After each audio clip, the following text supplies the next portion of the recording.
الخميس 27 أذار 1997. بعد عندي ربع ساعة قبل ما أبلش.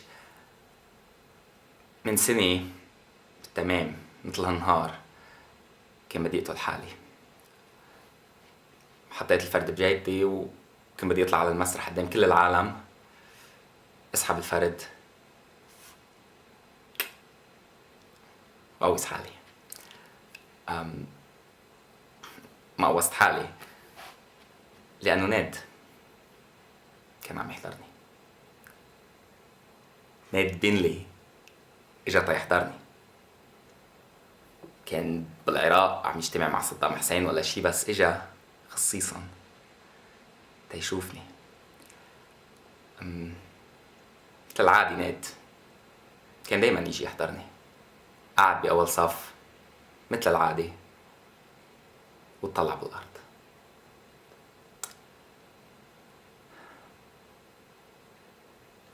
والله مرة حضرني كان يتطلع فيي، بس قلت نهارتها بدي خليه يتطلع. كان أحلى مرة بطلع على المسرح بوقتها. كل العالم قالت هيك لحديت ما نازعها رأيهم.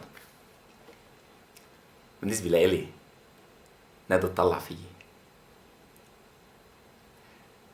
كل العالم كانت عم بتقوم، عالم عم بيقولوا لي هو هو وعم بتفل. ناد بنلي قعد ابتسم طلع بعيني. يمكن هاي كانت طريقته تيقول لي انه هي الشي اللي لازم اعمله. يمكن هاي الرغبة اللي كانت فيي انه احكي على المسرح. لو ما بتفرق لو 50 شخص اجا هلأ، ما بتفرق معي.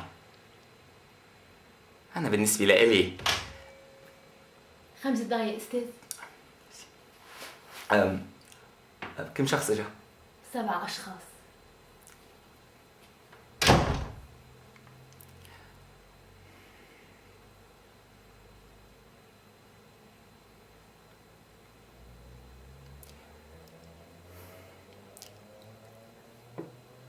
هودي 7 ناد بنلي جايين يحضروني.